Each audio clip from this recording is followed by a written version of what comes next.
A continuación vamos a exponer una breve reseña de lo sucedido durante los juicios de Tokio. A su vez, esto es una mínima reseña de lo que fueron los juicios de Tokio, ya que es un tema muy complejo e interesante. Sigan conectados para mayor información. Se conoce como Tribunal Penal Militar Internacional del Lejano Oriente, ubicado en la capital de Ipuna, en Tokio.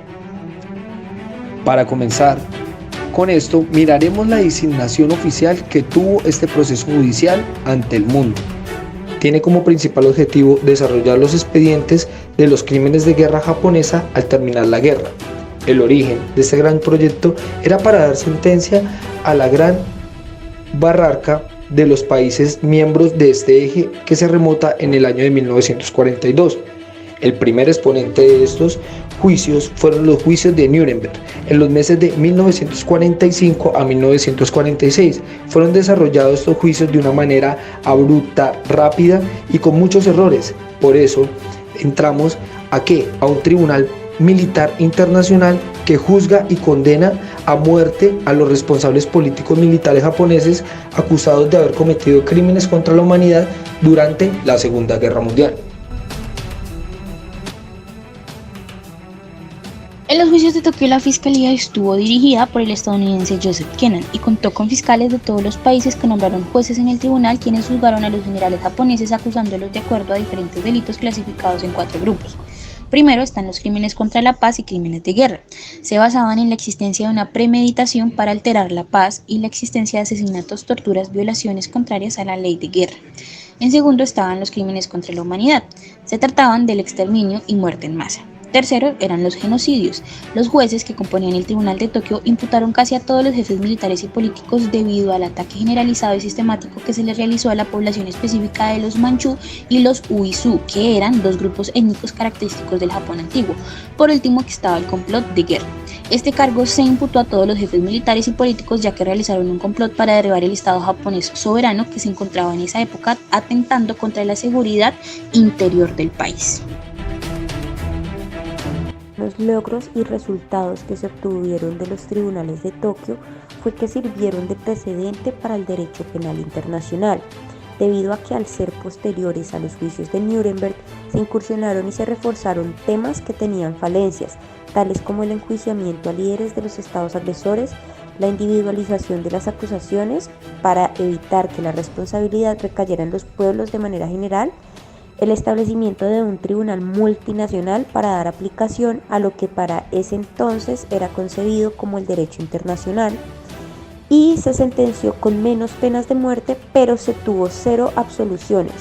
El tribunal permitió evitar la venganza y la impunidad de todos los delitos que se cometieron y la prevalencia del derecho penal internacional sobre el nacional. De Tokio y Nuremberg japonés. El 12 de noviembre de 1948, un tribunal militar internacional juzgó y condenó a muerte a responsables políticos y militares japoneses acusados de haber cometido crímenes contra la humanidad durante la Segunda Guerra Mundial. 25 jefes militares, políticos y funcionarios japoneses fueron juzgados por haber dirigido y perpetrado una guerra de agresión y haber cometido u ordenado crímenes de guerra, crímenes contra la paz y haber consumado terribles atrocidades contra la humanidad.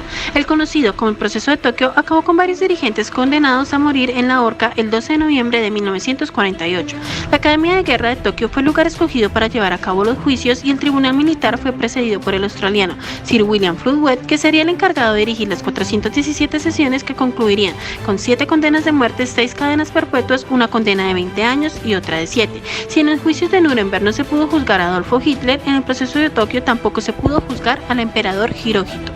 Y continuando con este reportaje, les daré una breve explicación de cómo sirvió el juicio de Tokio a nivel de derecho penal internacional. Primero, al someter a juicio a criminales de guerra que eran líderes de los estados agresores, aseguraron la individualización de las acusaciones y sanciones a personas concretas, evitando así que la responsabilidad recayese en el pueblo japonés.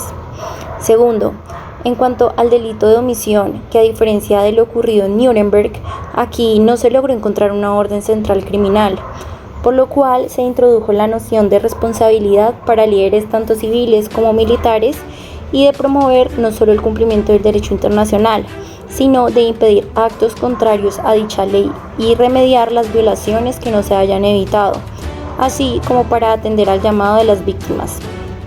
Tercero, el proceso que fue adelantado en Tokio otorgó una alta relevancia al crimen de agresión o tipo A, lo cual se traduce a la prohibición del recurso a la guerra de agresión. No obstante, hoy en día la Corte Penal Internacional se abstiene de juzgar este tipo de delitos y se enfoca en los crímenes de guerra y de lesa humanidad. Por último, el establecimiento de un tribunal multinacional dio aplicación a lo que para ese entonces era concebido como el derecho internacional. Esto permitió evitar la venganza y la impunidad de todos los delitos que se cometieron, así como la prevalencia del derecho penal internacional sobre el nacional, y que esta justicia internacional se aplicará de igual forma a todos los individuos, sin importar en qué rango, tanto militar o político, se encuentren.